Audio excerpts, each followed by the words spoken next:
Hai, berjumpa kembali dengan biologi. Masih semangat kan belajar online-nya? Kali ini kita akan belajar Kingdom Animalia.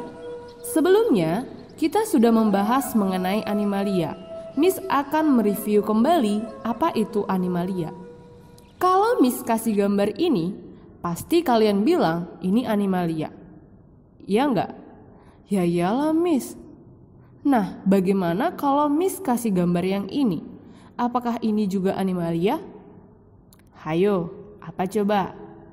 Kalau Miss bilang ini Animalia, apakah kalian setuju? Bingung? Kok kayak bukan Animalia ya Miss? Nah, bagaimana sebenarnya suatu makhluk hidup itu dikatakan Animalia? Di video ini, kita akan belajar mengenai ciri-ciri Animalia dan salah satu film dari Animalia yaitu Porifera. Simak terus videonya ya.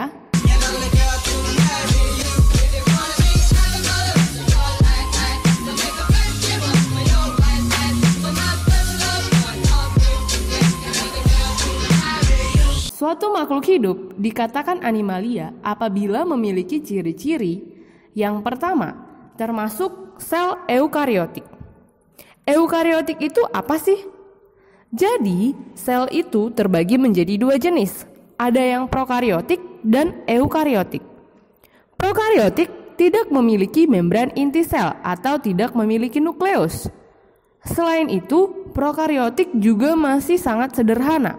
Artinya, organel selnya belum lengkap. Yang memiliki sel prokariotik hanya Kingdom Monera. Itulah mengapa struktur tubuh Monera sangat sederhana. Sedangkan eukariotik memiliki membran inti sel atau nukleus dan sudah kompleks. Artinya organel selnya udah lengkap. Hidup yang punya sel ini yaitu protista, fungi, plante, dan animalia. Kemudian ciri-ciri yang kedua, animalia sudah memiliki banyak sel atau multiselular. Sel-sel ini saling berhubungan membentuk satu kesatuan.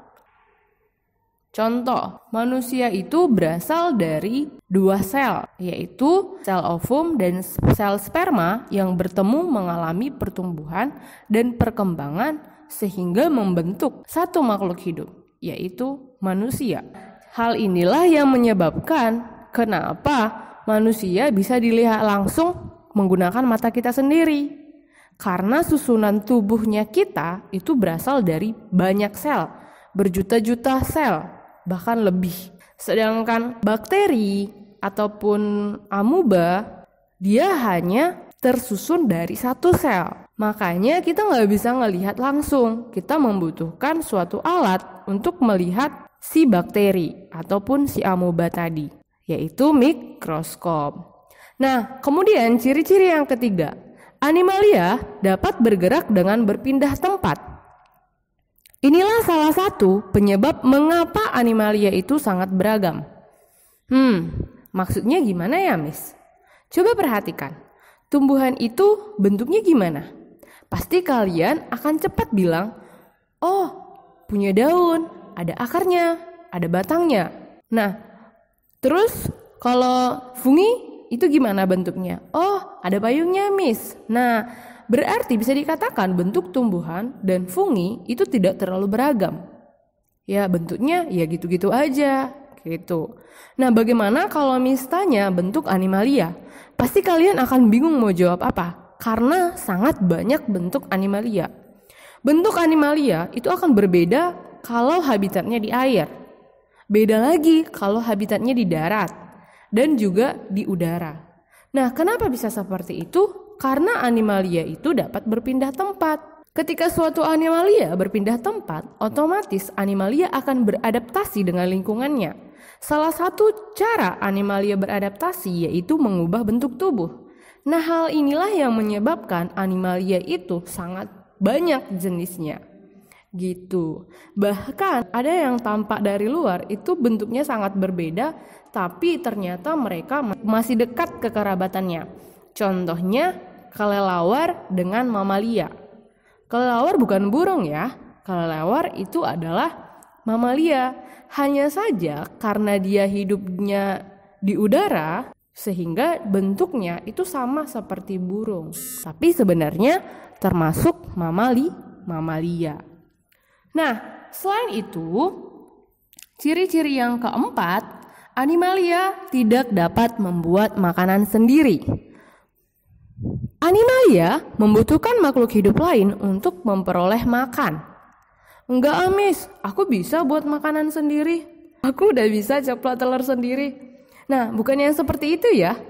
Memang kita bisa ceplok telur sendiri, tapi telurnya dari mana? Dari ayam kan? Kita bisa masak nasi. Nasinya dari mana? Dari tumbuhan kan? Nah, artinya apa? Artinya semua bahan makanan kita itu berasal dari makhluk hidup lain. Itu artinya kita tidak dapat membuat makanan sendiri. Paham ya? Nah, itu dia ciri-ciri spesifik dari animalia. Sekarang kita masuk ke jenis-jenis animalia.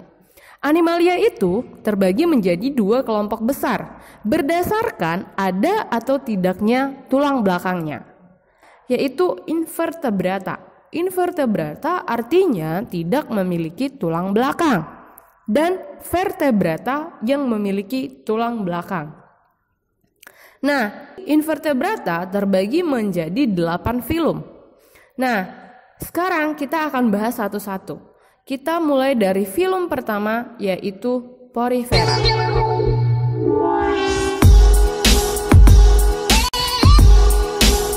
Porifera berasal dari kata porus yang berarti lubang dan fere yang berarti mempunyai.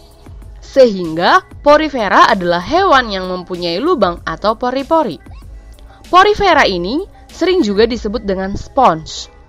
SpongeBob yang sering kita tonton itu adalah contoh dari porifera. Kebanyakan porifera bertempat tinggal di laut. Porifera ini memiliki kerangka tubuh yang tersusun atas zat kapur atau zat kersik. Dan ada juga yang bertubuh lunak karena tidak memiliki kerangka tubuh. Biasanya, makanan dari porifera ini adalah plankton yang dibawa oleh arus air, masuk melalui pori-pori dan dicerna di dalam sel. Nah, demikian materi kita kali ini. Semoga bermanfaat. Terima kasih.